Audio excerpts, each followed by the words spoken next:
sigma z que va a aparecer una deformación en qué dirección. En z, si le llamamos z, ¿está bien? No, en dirección longitudinal. En el otro caso aparecen en todas las direcciones. Entonces se vuelve un estado muy complejo de tensiones y que es muy difícil estudiar. ¿Está bien? Por suerte hay algunas soluciones de ingeniería para eso. Entonces, acá hay una comparación del diagrama, está exagerado, por supuesto, de lo que sería la zona de fluencia, ¿no? No es tan apreciable. Ustedes ya vieron que tienen una parte, básicamente tienen un límite de fluencia superior y otro inferior. ¿Se acuerdan que vieron eso? Bueno, la diferencia, y esto está claro que esto es para ciertos materiales, por ejemplo, un acero dulce, es decir, de bajo carbono, ¿sí? No van a ver esa zona de fluencia en un acero de alta resistencia, en un aluminio, una aleación de aluminio, por ejemplo, aluminio cobre. No les va a aparecer claramente lo que sería la zona de fluencia, ¿está bien? Entonces ahí aparecen algunas soluciones que van a ver con la profe, algunas soluciones para determinar mis límites de fluencia. ¿Y por qué es tan importante el límite de fluencia? ¿Por qué hablamos tanto del límite de fluencia? Porque las cosas cambian mucho. Un comportamiento elástico a un comportamiento plástico. Entonces, como ingeniero nos interesa saber hasta dónde puedo jugar con las deformaciones elásticas o con las deformaciones plásticas. Profe, sí. Y por eso siempre es que después está el coeficiente de seguridad respecto a la tensión de fluencia. Claro. El coeficiente de seguridad, mencionando, es para cubrir todas aquellas cosas que no conozcan los materiales. ¿Ahí? Por ejemplo, si estoy hablando de la parte de materiales, si estoy hablando de otras cosas, para otras cosas. Es un coeficiente que yo agrego, supongo lo multiplico por 1,5. ¿Para qué? Yo tengo mi tensión que trabaja mi cuerpo, o sea, una pieza, y le agrego un coeficiente, lo multiplico por 1,5, por ejemplo, entonces me cubro de todas aquellas cosas que no conozco. Eso está establecido por norma y por eso es tan importante trabajar con norma. Porque ustedes toman la norma y dicen, bueno, a ver qué coeficiente de seguridad aplico para todas esas cosas que no conozco. ¿Está bien? No lo puedo inventar. Si yo agrego un factor grande que me inventé yo, lo que conduzco es que tendré, por ejemplo, un avión más pesado que no vuele, por poner un ejemplo. ¿Está bien? Entonces yo juego al límite entre el coeficiente de seguridad y lo que realmente le puedo poner a una pieza, a un diseño para que cumpla su función. ¿Está bien? Entonces, ¿qué va a pasar? Vamos a tener, esto vamos a ir rápido porque ya lo habían visto, esto lo quiero recalcar porque esto nos suele confundir. Hay una zona, todo esto que está acá, todo eso es de formación elástica, ¿está bien? O sea, que sea elástico no quiere decir que sea lineal. Ojo con eso, ¿está bien? Piensen, si no, en el comportamiento, cuando ya lo van más adelante, pero por ejemplo, en una goma, en un caucho que están estirando y va a tener un comportamiento que es no lineal, pero es elástico, ¿está bien? Hasta cierto punto, por supuesto. Entonces, todo eso son elásticas. Tienen zona de proporcionalidad, que vale la ley de Hooke, podrían o no, estamos hablando genérico, podrían o no tener una zona de elasticidad no lineal, ¿está bien? Y recién aparece la fluencia, que acá está en este diagrama, está plano. A esta zona se le llama plasticidad perfecta. El gasto de fluencia, si lo están copiando, lo pondría entre paréntesis. Plasticidad perfecta porque no hay endurecimiento. ¿Y cómo lo conocen al endurecimiento en nuestra materia, en ciencia de los materiales? Pero sinónimo es la actitud. ¿Sí? En esta zona aparece que, fíjense que aparece un endurecimiento por deformación o por trabajado en frío. Entonces, inmediatamente, para explicar por qué pasa eso, hay que relacionarlo con lo que alguna vez hablamos de microplasticidad cuando hablamos de dislocación. Entonces, vean cómo pasa a estar enganchado con el comportamiento global. ¿Se entiende? ¿Sí o no? Sí. Pregunta en este momento. Bueno, ¿qué pasa con el diagrama con el diagrama, este sería mi diagrama real, donde está con líneas continuas. Sin embargo, el diagrama real me muestra algo que es totalmente ilógico. Por lo menos si uno razona, es totalmente ilógico. ¿Y cuál es eso totalmente ilógico? Que la probeta se rompe a una tensión que es menor que la tensión máxima. ¿Cierra eso? No cierra para nada, ¿está bien? Y no es que esté mal, es solo como estoy viendo las cosas. Entonces la diferencia aparece cuando en esta tensión, después se las puedo relacionar, en la tensión real, ¿qué es lo que hago? Uso la misma carga, pero ahora aparece la sección actual, la del momento, la que voy midiendo instante a instante. Entonces eso me lleva a que mi curva, a una curva real justamente, en la cual mi probeta, y que se haga estar bien claro donde aparece la fricción, la fractura de la probeta va a aparecer justamente con la tensión máxima como debe ser. ¿Está bien? Lo que pasa es que este ensayo, el ensayo convencional, es mucho más fácil y práctico de realizar. Para la mayoría de las aplicaciones que se van a usar en ingeniería o que van a usar en ingeniería, van a trabajar, yo diría que hasta esta zona. De hecho, muchos de los materiales los van a trabajar hasta la zona elástica. Por ejemplo, cuando ustedes diseñan una pieza, yo voy a diseñar, para poner un ejemplo sencillo, voy a diseñar esta silla que aumente, que resista, no sé, 100 kilos, supónganse.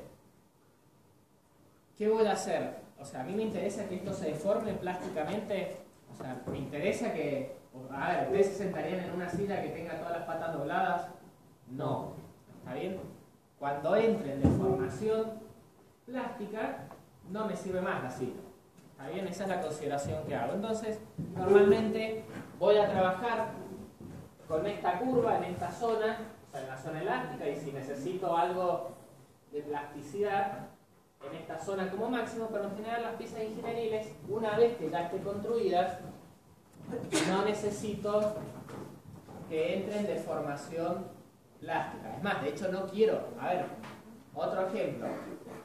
¿Les gustaría volar en un avión que le queden las alas torcidas para arriba por entrar en deformación plástica? No. ¿Está bien? Son cuestiones de diseño. Otra cosa es cuando ustedes están construyendo la pieza. Eso es otra cosa. Supónganse que tienen el capó de un auto, que tiene toda la chapa es deformada, ¿o no? Hacen un estampado, lo que sea que hagan. En ese caso un estampado, pero o sea, depende del proceso mecánico que hagan. ¿Está bien? Pero queda deformado. ¿Ahí hay deformación plástica o no? Entonces ahí, en ese caso, sí quiero que haya deformación plástica. ¿Sí? Es una cuestión de diseño. Una vez que ya lo construí es otra cosa. Acuérdense que el límite de fluencia puede ir cambiando, ¿sí o no? Entonces, yo juego con eso. O sea, cuando construyo mi pieza, el capó del auto, lo que hago es, lo llevo hasta una cierta deformación plástica y quiero que quede deformado. Y después tendré todo eso para seguir jugando con deformaciones elásticas. ¿Sí? ¿Se ubican lo que les estoy diciendo? Entonces, para ciertas aplicaciones de ingenierías, me hace falta el diagrama real. ¿Y qué pasa? Y este error, sobre todo hacia la zona de fractura, cuando yo trato de obtener lo que más pueda, las mejores performances de un material para diseñar algo, voy a trabajar en esta zona. Y entonces el error entre un diagrama real y un convencional puede ser grande. La dificultad que tiene el diagrama real es que, la gran dificultad, yo les dije que había una disminución del diámetro cuando aparece la fricción. Y entonces, si yo quiero hacer una medición real, tengo que calcular el área. Dijimos que S. Y si calculo eso, ¿qué voy a tener que calcular? ¿Qué voy a tener que calcular? ¿Qué voy a tener que medir a partir de que aparece la fricción? La deformación. ¿qué aparece? Algo que antes no teníamos. Aparece el diámetro. El diámetro empieza a cambiar y lo tengo que tener en cuenta. ¿Cómo lo tengo en cuenta? A través de S. Si yo estoy tomando la superficie real, cómo va cambiando, mido el diámetro, no solo el alargamiento, sino también el diámetro, y voy teniendo en cuenta cómo cambia la sección. ¿Está bien? Está claro que es un ensayo más complejo, ¿o no? Es mucho más difícil. Entonces, para las aplicaciones van a encontrar manuales y manuales de curvas convencionales de ingeniería, justamente de sigma E, también de tracción. Pero van a encontrar muchos menos de diagramas reales. ¿Está bien? Por una cuestión de que tiene aplicaciones muy específicas y es más difícil de realizar el ensayo. Entonces, esta curva, esto es lo que nos marca un poco, o se recalca con esta curva. Este sería un diagrama exagerado, ¿no? Sacado de dimensión para que lo comparen, no tiene el límite de fluencia, ¿sí? Que eso podría ser. Y arriba ustedes tienen un diagrama real de tensión. En el diagrama real de tensión, fíjense que no necesariamente los puntos coinciden, o sea, no quiere decir que mi punto de deformación que está acá coincida, cuando yo hablo de la misma carga, no quiere decir que los dos tengan la misma tensión y deformación. Solo porque estoy tomando esta referencia distinta. Y entonces me daré cuenta, si yo tengo sigma, si tengo P que es el mismo y S es distinto, y bueno, está claro que el punto para una misma carga no tiene por qué coincidir. ¿Está? ¿Sí? Entonces, aparecen las fórmulas, aparece la relación, pero sí, por suerte, aparece la zona, podemos deducir matemáticamente una zona en donde yo puedo relacionar la parte convencional con la parte real. ¿Está bien? O con el diagrama real. Ojo que esas fórmulas que vamos a ver ahora, y siempre se los pregunto en un final, es que eso es válido, esas fórmulas son válidas desde la... Acá, ¿cómo lo determino acá? Con la ley de Hooke. ¿Está bien? Desde esta zona hasta esta zona voy a trabajar con las ecuaciones que vamos a obtener ahora. Y a partir de acá, el mundo cambió y usan fórmulas que no vamos a ver. ¿Está bien? A ver. Aparecen fórmulas como el factor de corrección de Bridgman, que son para corregir esas partes, pero no las vamos a ver porque es demasiado... va más allá del alcance de la materia. ¿Está bien? Entonces, definimos la tensión real que está arriba, decimos que es P sobre S, ya lo hemos visto, consideramos que no hay cambio de volumen, ¿sí? En cierta zona plástica, o sobre todo en metales, puede considerarse que el volumen no cambia cuando se está deformando plásticamente. Lo único que hago es despejar S, y una vez que despejo S, lo reemplazo en la ecuación de tensión real, ¿sí? Ahora lo que voy a hacer es trabajar con este L sobre L0, entonces para eso lo que hago es, tomo deformación convencional, delta L sobre L0, me queda igual a esta relación, en definitiva me va a quedar que L sobre L0 es igual a 1 más la deformación convencional. Y ese sigma real, si lo reemplazo esto acá, me queda que sigma real es sigma 1, o sea, sigma por 1 más la deformación convencional. ¿Está bien? Y yo le he puesto muy claro que es desde el límite de fluencia a la carga máxima, ¿sí? O sea, hasta desde donde empieza la plasticidad hasta que empiece la fricción. Y ahí no me sirve más. ¿Sí? Tengo que usar otra fórmula. En forma similar, se puede relacionar la deformación. A ver, ¿cómo definiría? Vamos a cambiar, ahora vamos a hacer una definición de deformación real. La deformación real, ¿qué es lo que es? ¿Cómo podemos definirlo? Instante a instante. ¿Sí? yo podría decir que la deformación real a lo largo de toda la curva va a ser que un delta L1 sobre la longitud 1 más delta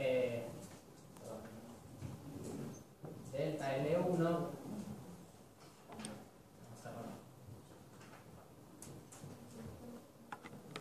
delta L1 sobre L1 más, a esto sería la final, ¿no? Más, bien, vamos a ponerle delta 1, L1 para no se confunda. Sería la L1 final, delta L2 sobre la L2 final, y así sucesivamente. En vez de hacerlo, de tomar solo los extremos,